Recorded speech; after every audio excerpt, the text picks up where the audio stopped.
Yeah.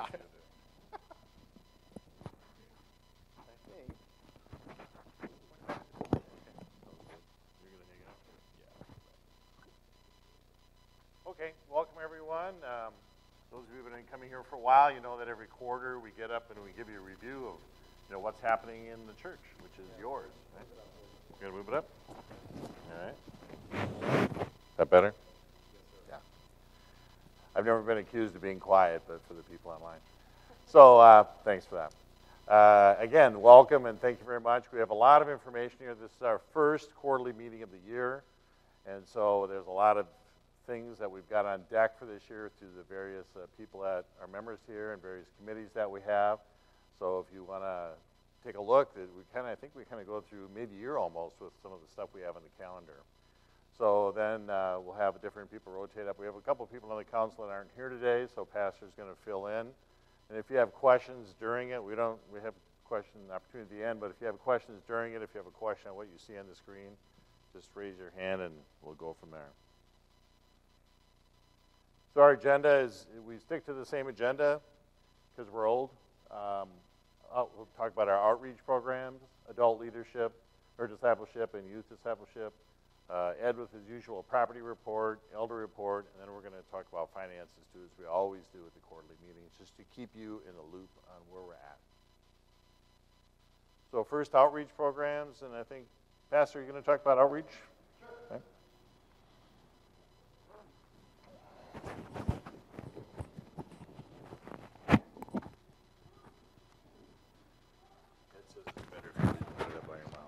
Okay. Is that what Ed said? Thanks, Ed. All right.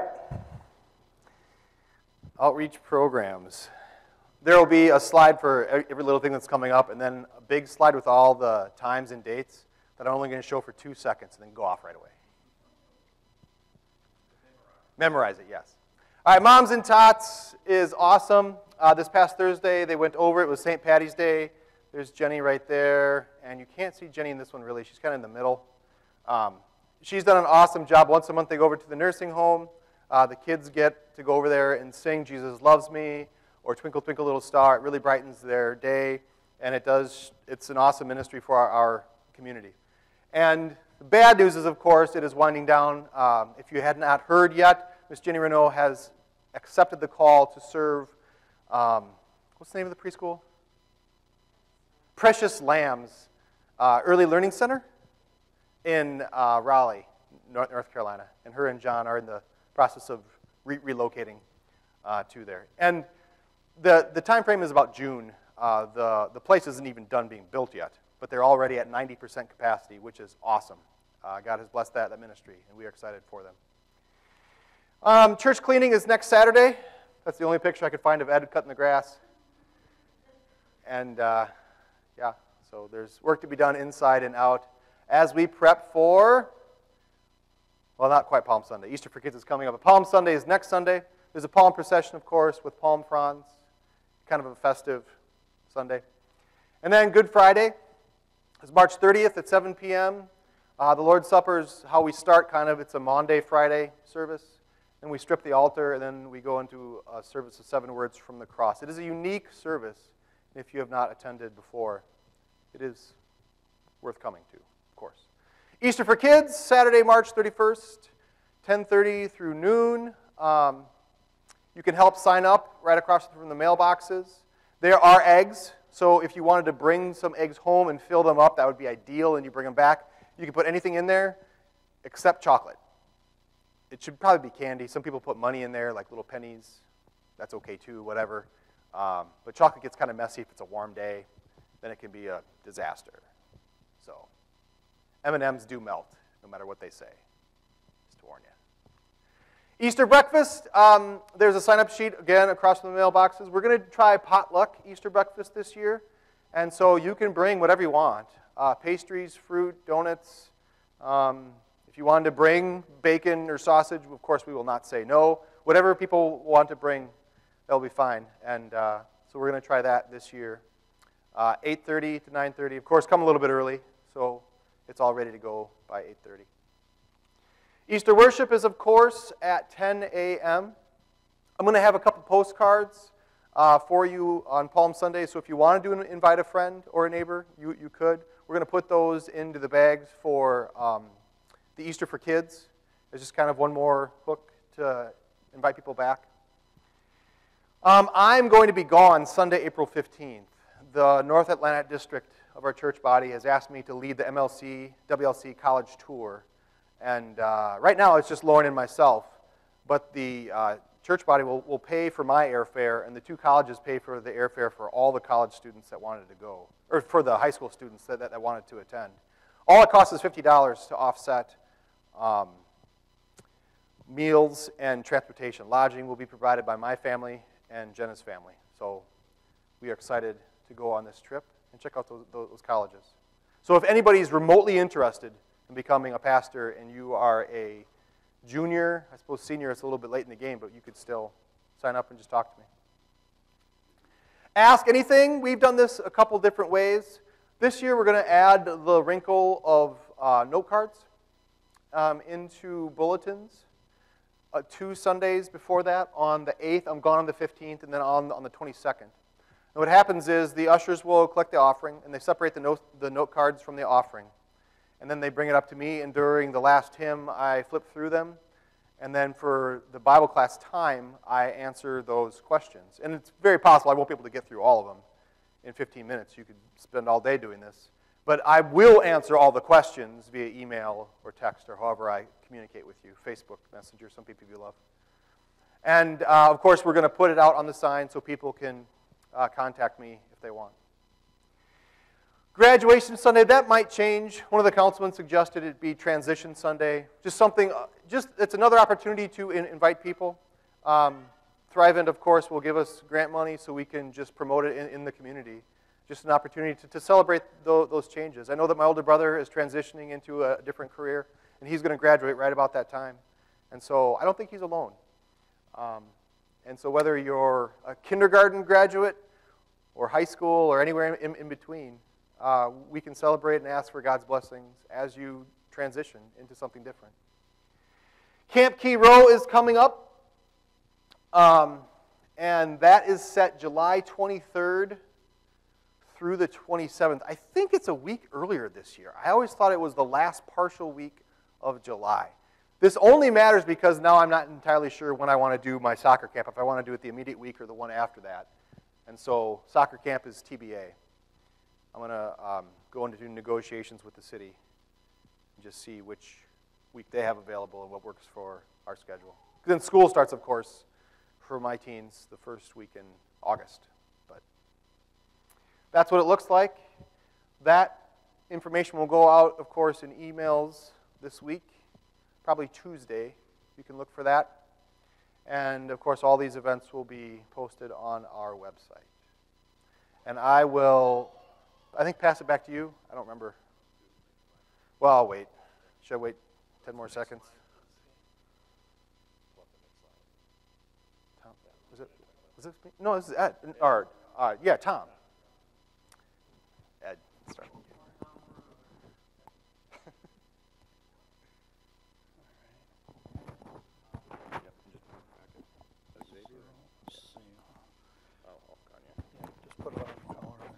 Oh, that'll work.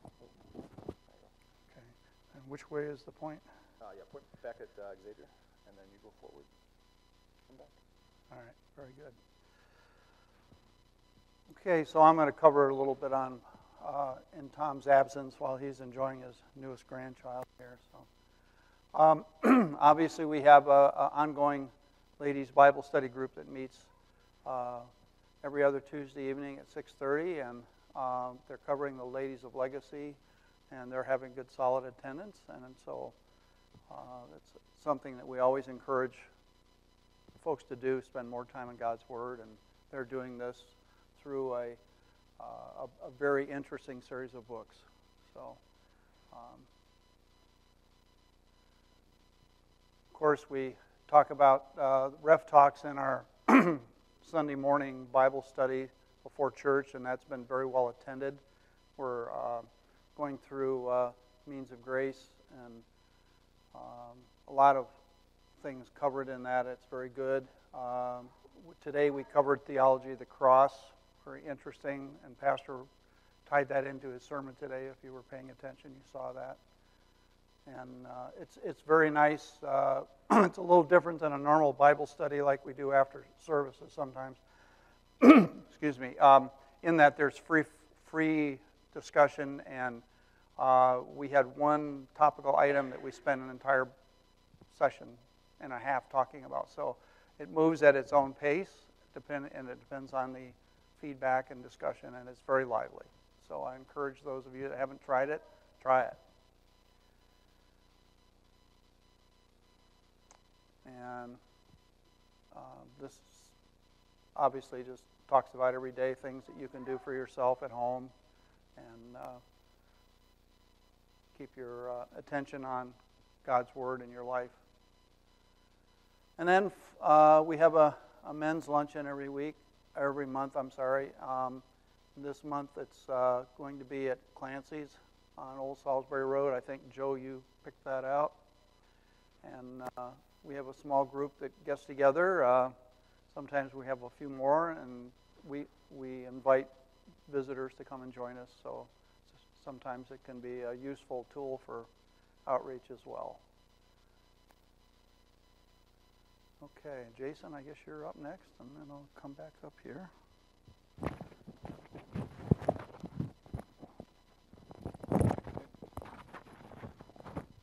Thank you. A couple things that the youth have been doing. Last month we held our annual youth lock-in. It went very well. You could see it was well attended. We had some good numbers there, and not only did they have food, fellowship, and fun, there was also the opportunity for a youth-oriented Bible study where, the target audience, the youth there, had a message kind of directed to them. So it was well attended, and I think everyone had a good time, and they didn't stay up too late, so I was very thankful for that.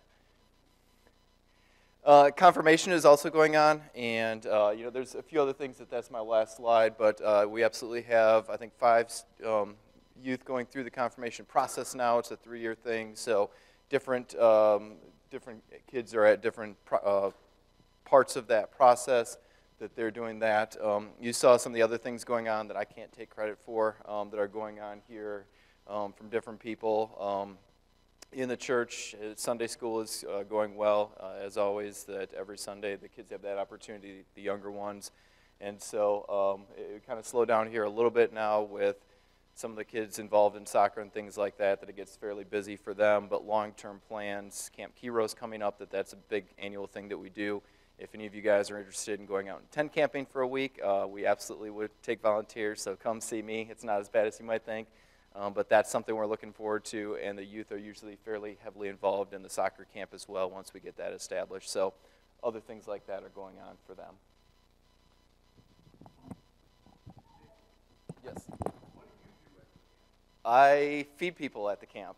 And it's a good time. We've got a huge, ginormous grill, a couple of them actually, and however many people are there get fed 3 meals a day. Yes? She does a lot of stuff. She is a female leader and a role model there, which is always a great thing to have for the girls at the camp, and she does different crafts and things like that. So she's a pivotal part, and again, if you want to do some tent camping for a week, we can find a spot for you as well. Come see us.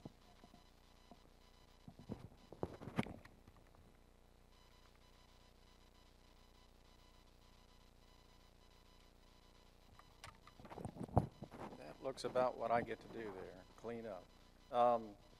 As with most workdays are scheduled, and it'll be a rain or shine type of activity. There's always stuff to do inside as well as outside.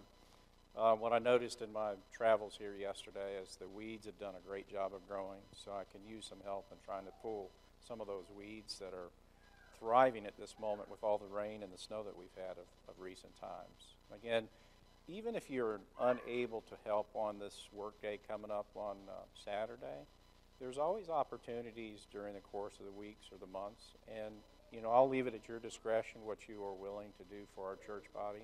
So it could be simple things, again, cleaning restrooms, although it's not a glorious job, but still needs to be done.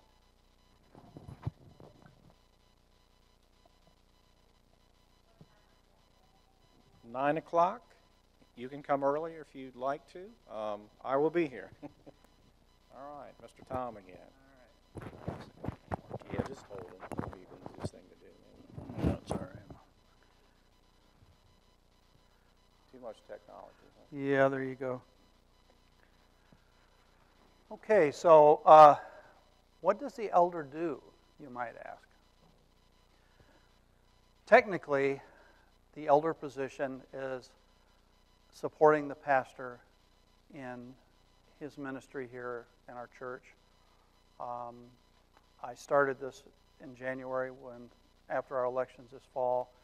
I will assist him visiting people, those of you that have medical problems that end up in the hospital. I'll come and do devotions with you if pastor's not available. Same at the house. I help following up with delinquent members and just generally help support the pastor and his family and their needs within our congregation. So that's a nutshell about that. So one thing that we keep track of are statistics, and these statistics are going to be important for you to think about as the next set of slides come up when we talk about the financials.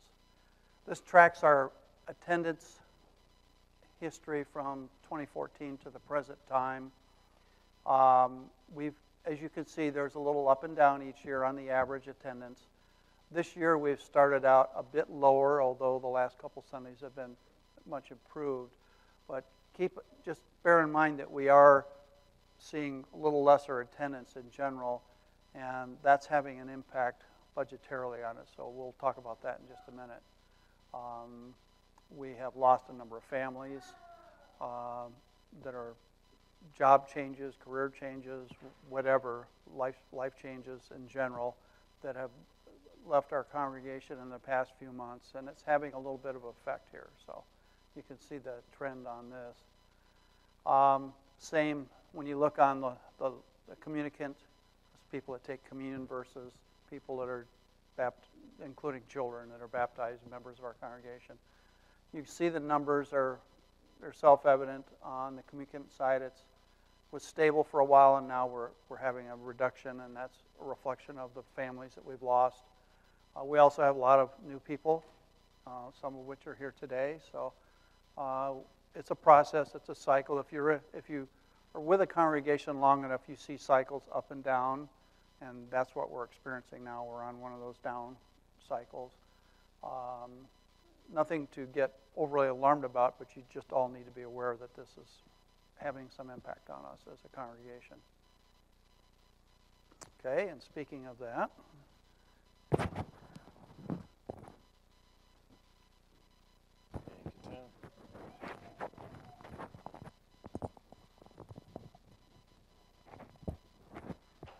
there we go. Yeah, the financial report, we've been very lucky the past couple of years. We've had a lot of families that have really stepped up, and everyone in the room is included. And as Tom, the picture we're trying to paint for you here on the financial report is when we did the budget last year, we never know exactly who's coming, who's going. And as we've alluded to earlier in the presentation, we have had a couple families leave, and we're going to have more leave. So what that does is when we approved our budget last year, we sort of use what we call a straight line approach, where we take the budget we had the year 17 and apply that to 18. So you can kind of see what we did for our 18 budget. We tweaked it up a little bit by about $500 or $600. We thought that was achievable and doable, and we all voted to do that. So year to date, as Tom alluded to, this is January and February. So we did have, in February we had a lost service due to the weather. But every time we miss a Sunday, we miss the donations as well from a lot of people who give to the plate versus electronically online. So we just want to bring this to your attention that we do have a bit of a deficit already the first 2 years into the month. We're trying to, we don't want this to grow. So as you prayerfully consider your donations over the next coming months and for the rest of the year, just remember that we each and every one of us, we count on all of us to help support, our goals here in our budget. And we don't want to have to change anything because we don't have the resources to do it. You just saw a whole list of activities we've got planned between now and mid-year, and we can fulfill those. But if this gets to be an issue, then it's going to be we'll have to have more meetings. But just bear it in mind. We don't want to, we just kind of raise a little bit of a red flag here that as you prayerfully consider your donations, that we have lost a couple of families already this year. And only the Lord knows what will happen for the remainder of the year, but just prayerfully consider your donations. And hopefully next report, if this continues, we're going to update you more often. But hopefully last few years, it was every quarter because no worries. But if this gets to be a bigger issue, we're going to have to let you know because we have a lot of people who depend, on us fulfilling our budget targets for income for our salaried staff here. I have another slide. So this is where we are at the end of January and of February. So the difference is February we saw a downturn of about $3 grand in our income just month to month. But again, in February we did miss a Sunday, so there is a little bit of that. And January and February historically in churches are a little bit, slower on the giving after the holidays, just as we experienced it in June and July when people are on vacation. But just bear it in mind when you're deciding how much you'd like to put in the plate every Sunday. Any questions? Anybody have any questions about anything? Yes, Tom.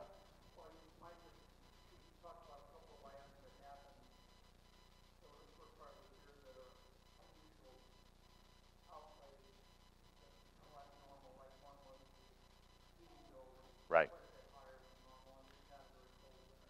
Right. Yeah, we had a couple things. We have some quarterly payments that are due January, so that's why you kind of have to look at a longer span than this. Usually we do quarterly, so you get a bigger view. But since we just started the new calendar year, those are a couple of things we talked about in council this morning as to, why the deficit. And besides the missed Sunday, we have these quarterly payments due, and then we had the higher heating bills because it's been cold here too. Just be thankful you don't live in Minnesota or Wisconsin, because they're terribly high up there. It's the worst winter they've had in, I think, 25 or 30 years. Good point, sir.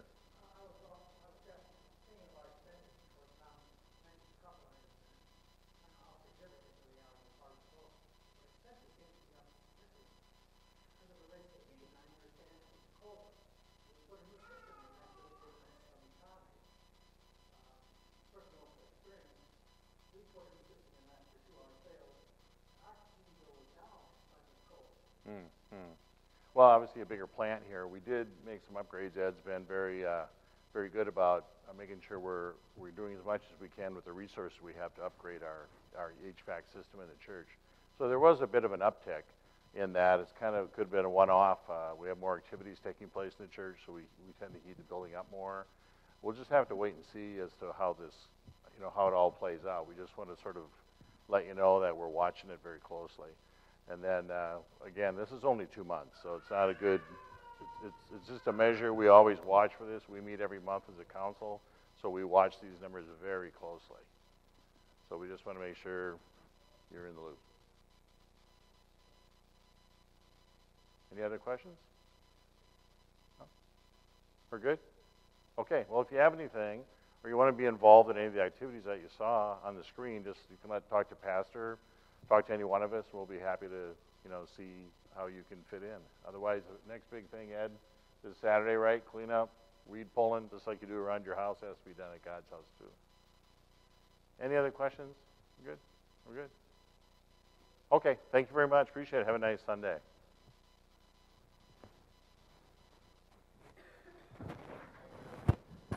I did not.